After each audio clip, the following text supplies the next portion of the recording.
Welcome. Thank you for joining me here in my workshop today as we explore using relays in our hunt and how we can use these to help bring our characters to life. Now, relays are fairly simple, especially the mechanical ones, probably the ones most of us are familiar with.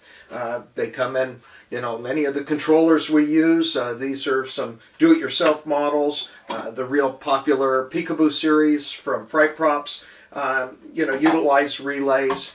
And again, they come in two different kinds. Probably the one that we use the most, the mechanical ones. They are electrically controlled and very simple to operate. They're inexpensive. They do click when they switch on and off, which can be attenuated by hiding your controller away a bit, but usually isn't an issue in our noisy environments that we work in. And they're really easy to get. The other type you may run into or hear something about are solid state relays. And these are electronically controlled. They have longer life. They're quiet. They don't have the moving parts, so that's really cool, but they are more expensive. So for most of our uses, this may be more than we need, and a mechanical relay will work real well for us. So they can be controlled by a wide range of controllers, like I said, and we'll take a look at how to get into these and how to wire them, and maybe a few pitfalls to help you avoid, make this a painless process to get started using these. The object of a relay is it allows you to switch a high voltage device with a low power device, such as your controller, which may not have the power to actually run your wiper motor or whatever. So this allows you to switch it by using the relay.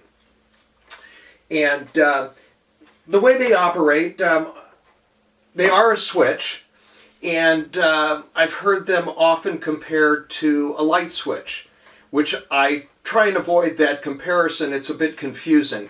A light switch, you have your power lines coming into your light switch, your lights going on the output side, and you flip the switch and it turns your light on, you flip it off and it turns it off.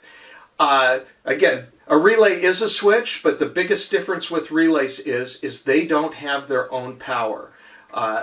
They are only the switching part of the equation, and you still have to supply power to the relay or to your component in addition to having the relay there. So they can share power off of your controller as long as they're using the same voltage and the power supply that you're using for your controller has enough juice there to run both the controller and your devices.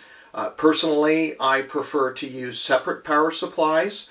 It avoids some of the conflicts, the issues, noise issues that we have when we're running motors, and it also assures me that I have plenty of power both to run my controller and to run the components that I'm working with. So, but there are some ways to share that power, especially if you're using LEDs or low power devices attached to your controller. It does speed things up. It makes it a cleaner install if you can just use one power supply.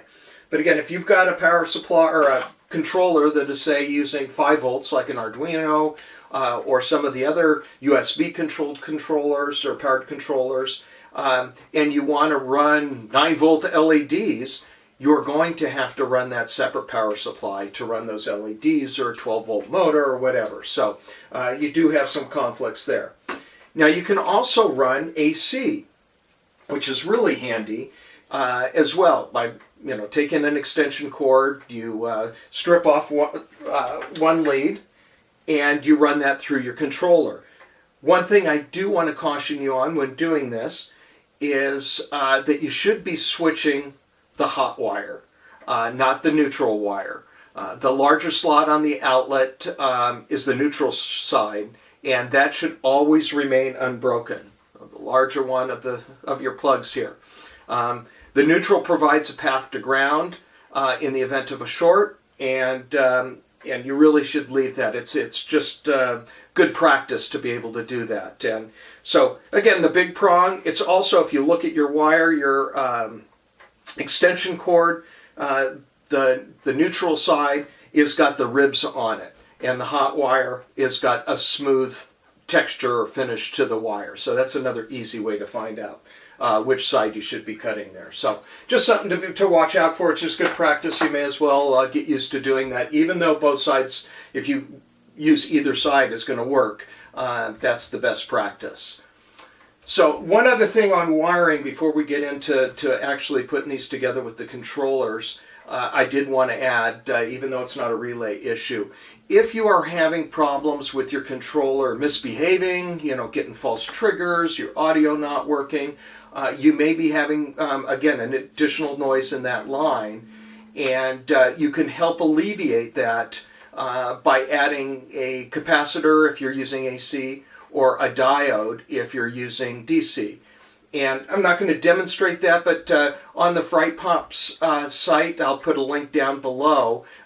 If you haven't been over there to look at their support pages yet, you really should. Great wiring diagrams for not only what we're talking about here today, but a whole slew of different variables and different ways to hook up their controllers, but it's equally useful for using for some of the other controllers, so you should look over there. But they've got some nice diagrams there on how to actually add that capacitor or that diode into your line to help take care of any noise issues that you may have.